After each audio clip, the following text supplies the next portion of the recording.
ওয়ালাইকুম আসসালাম। তাহাজ্জুদ শব্দটা বোঝায় ঘুম থেকে উঠে শেষ রাতে সালাতকে। এর অর্থ এই না যে কেউ ঘুমাচ্ছে না, এবং আল্লাহ নবী সাল্লাল্লাহু আলাইহি ওয়াসাল্লামের যুগে তো শতকরা 100 জন তারা ঘুমাইতো, আগে রাতেই ঘুমাইতো। তাদের এখন পর্যন্ত মদিনাতে মাগরিবের আগে কিছুকাল আগ পর্যন্ত হয়তো এখনো বেদুইনদের ওখানে আছে, মাগরিবের আগে তাদের ডিনার হয়ে যায়। আল্লাহ নবী বলছে এশার পরে কথা বলা মাকরু, অপছন্দনীয়। এশার সালাত হয়ে গেলে আর কথা বলাই অপছন্দনীয়, শুধু প্রয়োজনের খাতিরে।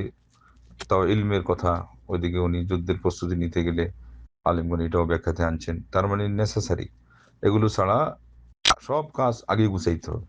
তো এরা ঘুম থেকে উঠবে না তো কোথা থেকে উঠবে? আর যিনি ঘুমাই নেই, ওনারে জবরদস্তি করে যে ঘুম পাড়াইতে হবে তাহাজ্জুদের জন্য, তাই বালিশে মাথা লাগাই দিতে হয়ে গেল। ঘুম আমাদের লোকজন যেটা বুঝে যে নাক ডাকাইতে হবে, এটা তো না।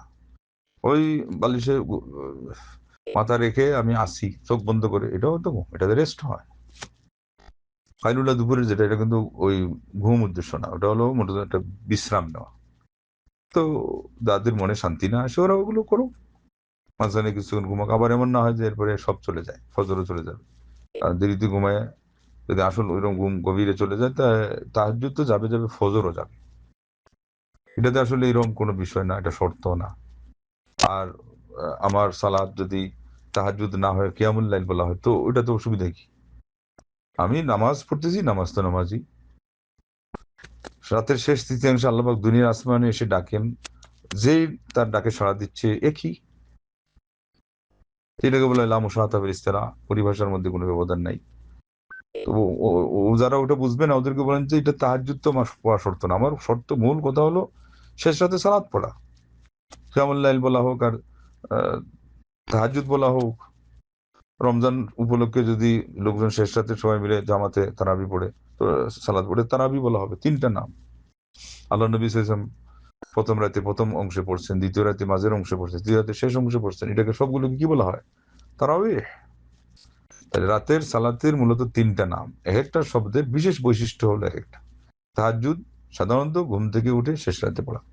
তারাবিহ যেটাতে জামাতে পড়া হয় এবং মাঝখানে কিছু বিরাম নেওয়া হয়, কিছু বিরতি দেওয়া হয়। কিয়ামুল লাইল এটা সন্ধ্যা থেকে নিয়ে ফজর পর্যন্ত। একদল আলিম বলছেন মাগরিবের পর থেকে ফরজ হয়ে গেলে এরপরে সুন্নাহ সহ সবগুলো কিয়ামুল লাইল।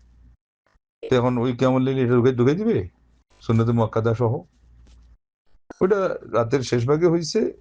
এতে আসল যে ফজিলতটা শেষ ভাগে সালাতের পেয়ে গেছে। নাম তো সব জায়গায় শর্ত নয়, বিষয়টা একই।